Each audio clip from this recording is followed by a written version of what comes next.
Match का फैसला super over में आया और उसके बाद फाइनल में भी वो रोमांच लास्ट में देखने को नहीं मिला, क्योंकि मिर्ज़ापुर शॉर्ट टीम बहुत मजबूत टीम थी। उन्होंने मिर्ज़ापुर लार्ज टीम को भी पूरी तरह से रौंद दिया तो और फाइनल के विजेता बन गए मिर्ज़ापुर शॉर्ट टीम।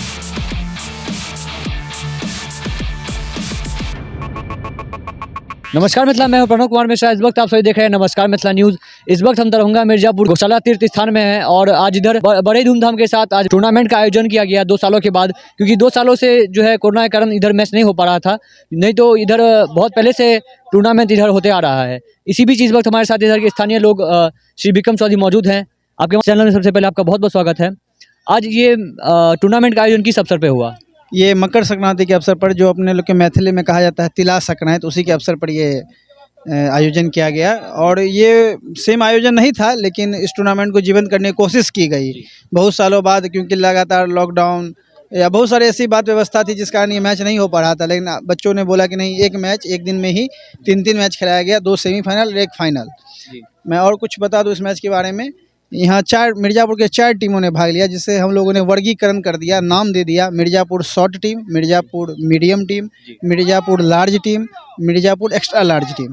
पहला मैच मिर्ज़ापुर लार्ज टीम और मिर्ज़ापुर एक्स्ट्रा लार्ज टीम के बीच खेली गई, जहां मैच टाई रहा। दोनों टीमों ने 10 ओवर में महज 74 रन बनाए। मैच का फैसला सुपर ओवर में आया और सुपर ओवर में large team extra large team को हरा दिया। उसके बाद पहले फाइनलिस्ट वो हो गए। दूसरा मैच एक तरह से एक तरफा हुआ, क्योंकि मिर्ज़ापुर शॉर्ट टीम ने मिर्ज़ापुर मीडियम टीम को एक तरफा रौंद दिया और उसके बाद फाइनल में भी वो रोमांच लास्ट में देखने को नहीं मिला, क्योंकि मिर्ज़ापुर शॉर्ट टीम बहुत मजबूत टीम थी। उन्होंने मिर्ज़ापुर लार्ज टीम को भी पूरी तरह से रौंद दिया तो और फाइनल के विजेता बन गए मिर्ज़ापुर शॉर्ट टीम। जी, इधर की परिस्थिति जो है, ये गौशाला की अभी जो स्थिति है, इस पर आप क्या कहना चाहते हैं? गौशाला की स्थिति तो बहुत ही दयनीय है। पता नहीं क्यों शासन प्रशासन पर इसकी नज़र क्यों नहीं बार बार पड़ रही है। मैं तो इसके लिए हर आदमी को जिम्मेदार समझता हूं, क्योंकि ये कहीं ना कहीं सिर्फ वोट बैंक की राजनीति तक ही सिमट गई है।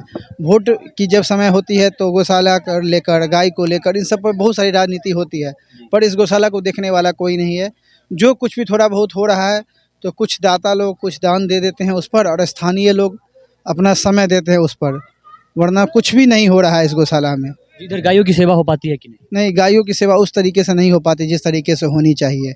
स्थानीय लोग अपने हद तक जो भी कर पाते हैं उस अनुसार सेवा होता है, और कुछ ऐसे दानी हैं जो बीच बीच में आकर मदद करते हैं, आगे आकर मदद करते हैं। तो इसमें आप किसको दोष देना चाहते हैं?